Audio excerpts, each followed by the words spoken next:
Hi, this is Charlie Euchner, the author of Nobody Turned Me Around, published by Beacon Press, reading a passage from the preface, The Longest March. On a pitch-black night, a crescent moon barely visible in the sky, three teenaged boys walked along the gentle slopes of Highland Avenue on the edge of Lookout Mountain, then to U.S. Highway 11, north of their hometown of Gadsden, Alabama. It all started at Sip Harris's nightclub, one of the regular meeting places of the Gadsden movement, Robert Avery remembered years later. Robert and James Foster Smith had just gotten home from a 2-week trip to New York, where they raised funds for the civil rights movement by speaking about their experiences down south. Over Cokes, they told their friend Frank Thomas about the famous people they had met. Frank missed out on New York. He wanted one last adventure before starting school again. "The March on Washington is coming up," Frank said. "Man, I sure would like to go." "Yeah, but we ain't got no money," Robert said. "Well," Frank said, "I've been thinking about hitchhiking. I want to go bad." "Hey, that's a good idea. We could do that." The three friends debated whether their parents would let them set out on foot for Washington, D.C. without any real plan or money. They talked about how long it might take to walk. They didn't know whether they could hitchhike rides. "It's going to take a long time," Robert said. "That's a long way." "We have to leave now to get there in time," Frank said. A few hours later, they walked up the mountain road at the foot of Lookout Mountain.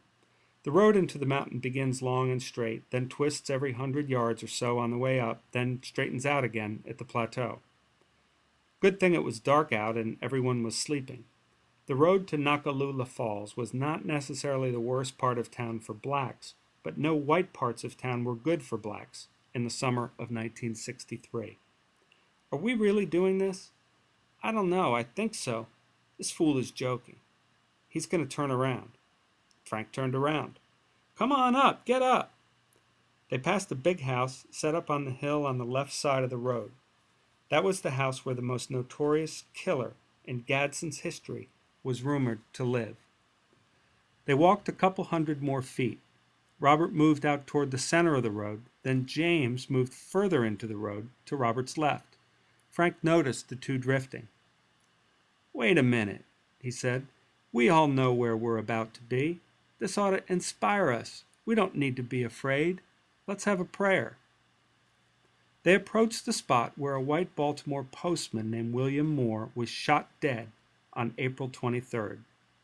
Moore was conducting a one-man march for civil rights from Chattanooga, Tennessee to Jackson, Mississippi.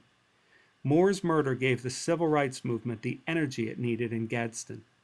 Protests involving hundreds of people challenged the entrenched and violent system of segregation, not only there, but in thousands of communities across the nation. The three boys got on their knees. They prayed to God, asking for guidance and protection. "That's the first time I knew we were going all the way to Washington," Robert Avery remarked later. The boys got their first ride about 17 miles from their starting point on Highway 11. For a brief stretch, the boys rode a bus, but that trip exhausted their travel funds, and so they hitchhiked up Highway 11 until they got to Virginia, then got rides up Highway 29 to Lynchburg. White people gave them all but the last ride. In Lynchburg, where they saw Confederate flags and effigies of blacks, a black family picked them up and took them the rest of the way to Washington. They arrived at 2 o'clock in the morning on Wednesday, August 21st, a full week before the march. They called Walter Fauntleroy, the Washington organizer of the March on Washington. He put them up for the night and arranged for them to work at them for $3 a day that next week. The boys met all of the major figures in the civil rights movement, including the march's two organizers, A. Philip Randolph and Bayard Rustin. Rustin gave them money to supplement their wage. He also bought them bus tickets to return home.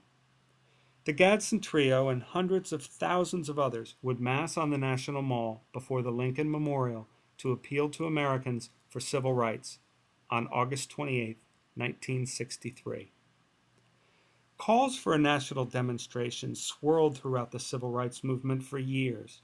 Some wanted to bear witness, to present a living petition to the President and Congress. Others wanted to occupy congressional offices and demonstrate outside the White House. Some wanted to highlight the economic plight of blacks, others wanted to focus on civil rights.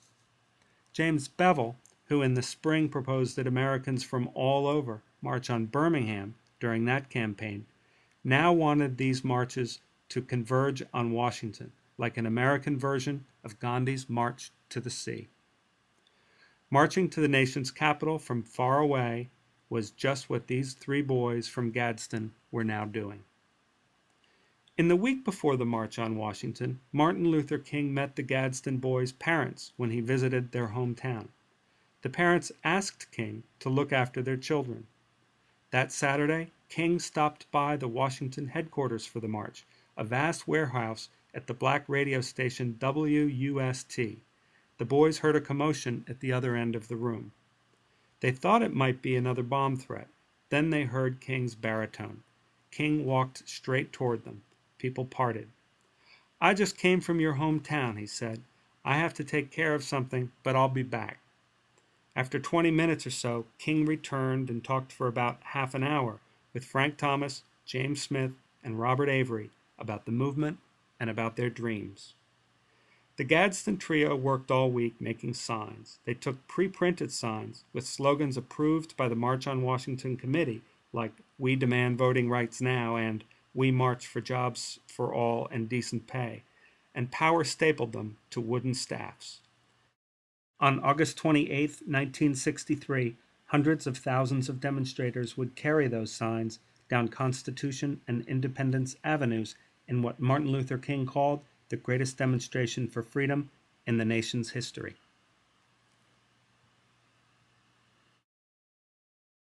Nobody turn me around, turn me around.